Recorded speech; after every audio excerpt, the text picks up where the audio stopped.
Welcome back to Tomes and Tales. This video is part of our ongoing Odyssey study guide series. If you're new here, hit like and subscribe so you don't miss the rest of the series. This video covers two of the poem's most powerful female figures, both of whom delay Odysseus's journey home in very different ways. The witch goddess Circe and the nymph Calypso. Circe rules her own island, Ogygia, and Odysseus's men meet her at their most vulnerable, exhausted and grieving after losing most of their fleet to the cannibal Laestrygonians. She welcomes them into her hall with what looks like ordinary hospitality, feeding them a lavish meal, and then reveals her real power. A potion in the food that turns the men into pigs while leaving their minds intact, fully aware of what they've become.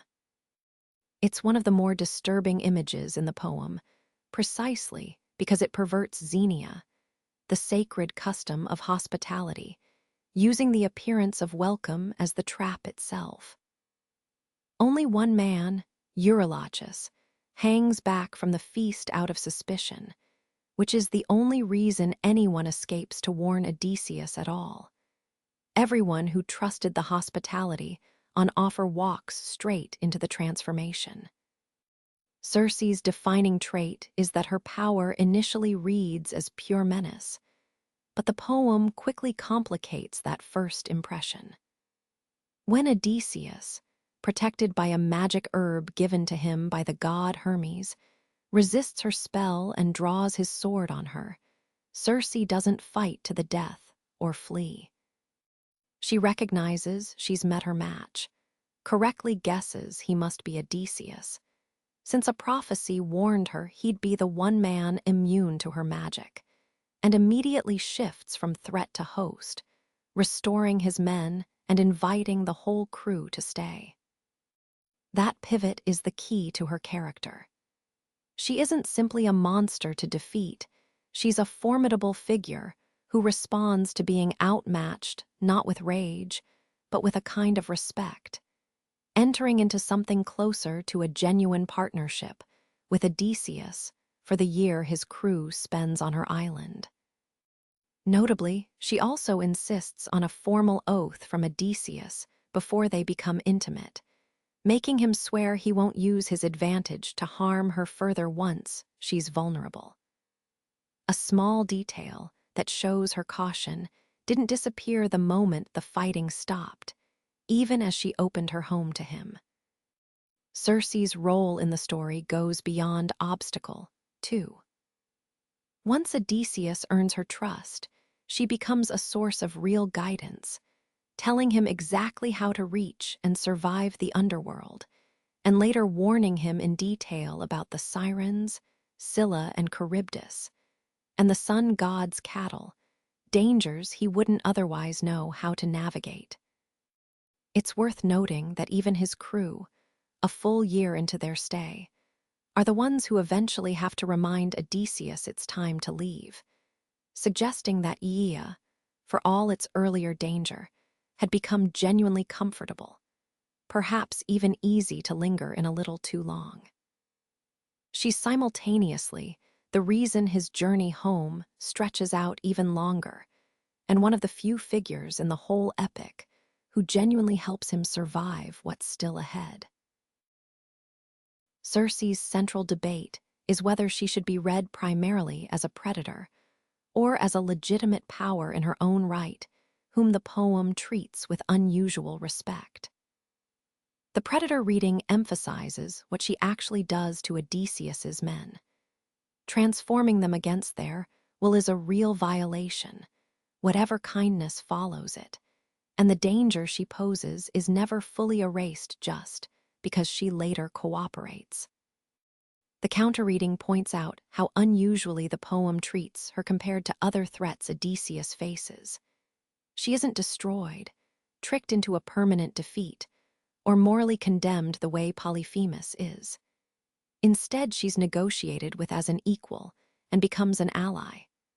A rare outcome for any obstacle in this story, suggesting Homer's audience may have read her less as a monster to overcome and more as a powerful, dangerous host whose goodwill, once earned, was worth having. It also matters that Circe operates entirely on her own island, answerable to no husband, father, or king.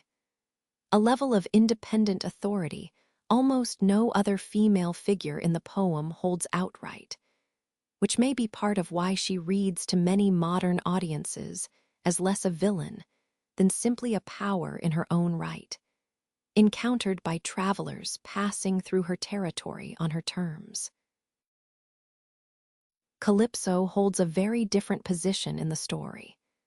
We don't meet her through action so much as through the sheer weight of time, 7 years, that Odysseus has already spent trapped on her island, Ogygia, by the time the poem properly begins.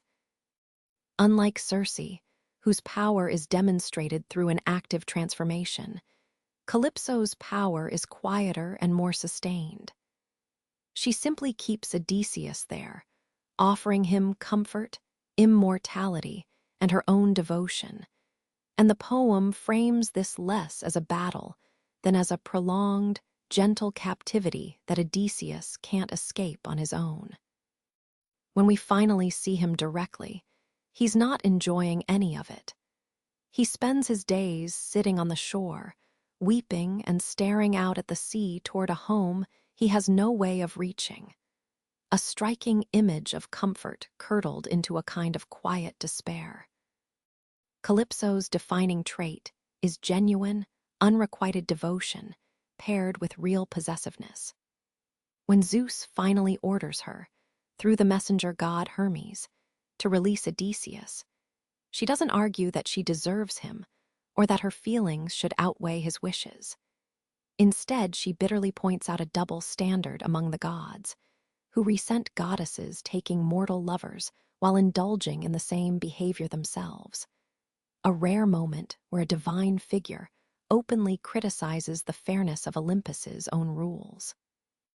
Even so, she complies once Zeus commands it, helping Odysseus build his raft, giving him tools, cloth for sails, and provisions for the journey, and sending him off with supplies rather than sabotaging his escape, which suggests her feelings for him, however possessive, were never entirely selfish. That practical generosity at the moment of loss, helping to equip the very departure that will end their relationship for good, sets her apart from a simpler villain who might have made his escape as difficult as possible out of spite. What makes Calypso worth examining closely is the offer she makes Odysseus directly: immortality and eternal youth, if he'll simply stay with her forever and give up any hope of seeing Penelope or Ithaca again. It's the single most tempting obstacle in the entire poem, and Odysseus's refusal of it says as much about him as it does about her. He openly admits Penelope can't match Calypso's beauty or divine status, and still chooses the difficult, mortal, uncertain path home over a guaranteed and comfortable eternity. It's a strikingly honest moment for a hero. Rather than pretending the choice is easy, or that his wife simply outshines a goddess, Odysseus names exactly what he's giving up, which makes his decision to leave read as a deliberate values-based choice rather than mere obligation. That refusal is one of the clearest statements the poem makes about what it actually values. Not a happy, easy ending, but the specific, hard-won nostos, or homecoming, that only mortal struggle and mortal loyalty can produce. Calypso's central debate is whether she deserves sympathy as a woman who genuinely loved Odysseus and was ultimately overruled by more powerful gods, or whether her 7 years of holding him captive make any reading of her as sympathetic beside the point. One perspective treats her as a tragic figure, sincere in her feelings, powerless against Zeus's command, and ultimately more generous in defeat than the situation required her to be. Another perspective insists that genuine affection doesn't erase captivity, and that 7 years is 7 years regardless of how comfortable the prison or how real the captor's feelings were. Odysseus himself never describes wanting to stay, only enduring it while he waited for a way out. Set beside each other, Circe and Calypso offer two contrasting shapes of the same basic threat: the temptation to abandon the journey home altogether. One built on danger that resolves into partnership, the other on comfort that resolves into a test of what Odysseus is actually willing to give up. Both women, in their own way, force the poem to ask the same question from opposite directions. What exactly is nostos, the drive to get home, worth giving up for, and is it worth more than safety, power, or even eternal life?